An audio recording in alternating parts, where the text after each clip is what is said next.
How do we know when erection problems is because of blood flow issues or when it's because of mindset? Because sometimes the symptoms can be very similar.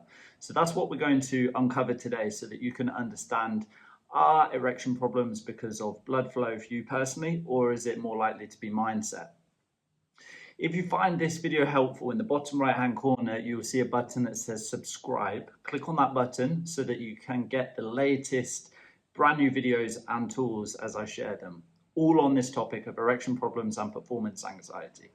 So this one specifically, I want to just say first of all that I'm not a doctor. So on the medical front, a doctor or primary caregiver, that's the right person to go and see. I'm the guy that looks after the mindset front. But this comes up quite often. That's why I've done a video on this, because it can be difficult at times to understand. Is it because of medical or mindset? And also it can feel a bit scary to go and see a doctor or your primary caregiver to talk about this. Many guys feel uncomfortable or embarrassed about doing that. So today I'm going to get into some of the details that are more on the medical side. And I would always recommend to go and do your own research. It's also smart to rule out any medical issues as well. That's a smart move. So let's get into this. I've spoken with guys around the world who experience erection challenges, and some of them notice that it seems to be both when they're masturbating and when it comes to sex. And others, they notice that it's fine when they're masturbating, when they're by themselves, and when it comes to sex, that's when the challenge is happening. Now, both of these situations create the what if thoughts. So we can easily think automatically that it's mindset because we experience the what if thoughts. What if I can't get hard? What if I can't stay hard? But it's actually still both either medical or mindset that could be causing it at the root.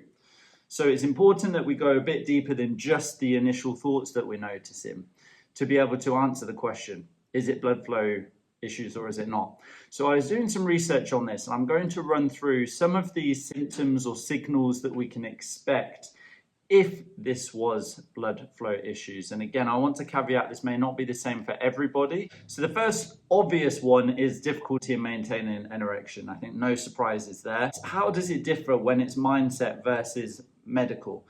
Well, a good indication is when I'm by myself. Am I able to maintain an erection? A decent erection may not be the best or perfect, but around like 80% or so of an erection when I'm by myself versus when I'm having sex. This is important because when it's mindset, usually we'd find that when we're by ourselves, it's okay. When it comes to having sex, that's when we're having a challenge with the erection.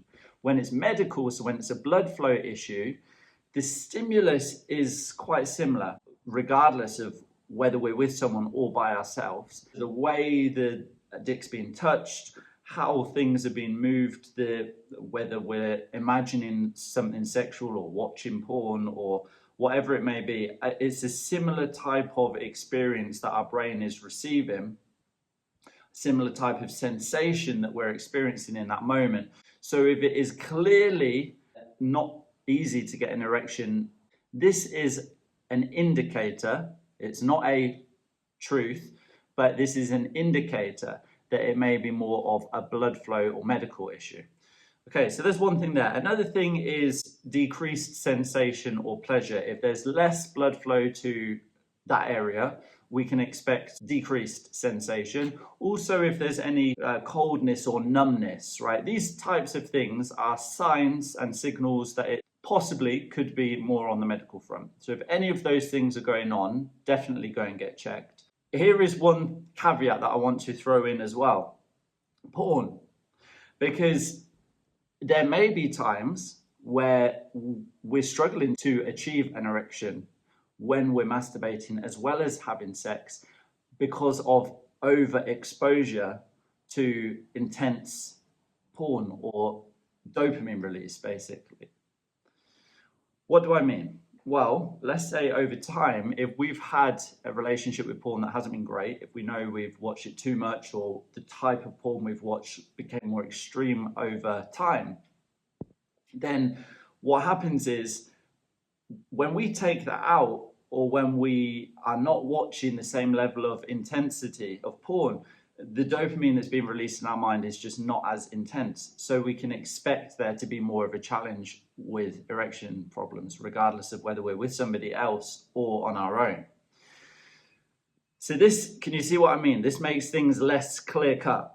It's not as easy to just say, oh, yep, this is 100% a medical thing and this is 100% a mindset thing. Now, my personal belief is that the majority of erection problems are mindset. It's not a medical issue.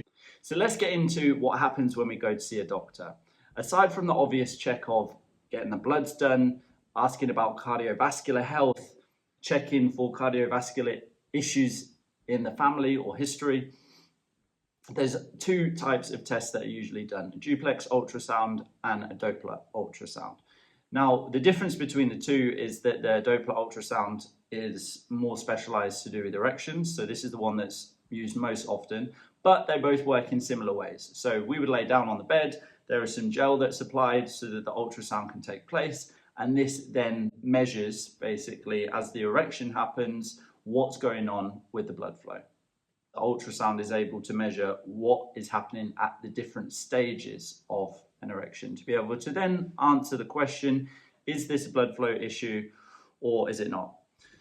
So in summary, what I would say is that things are not, it's not black or white when it comes to, is it because of medical, is it because of mindset? Generally, the guys that I speak with, most of them, not all, but most of them seem to know it's because of mindset. Because when they're by themselves, or let's say recently or in the past, they haven't had challenges.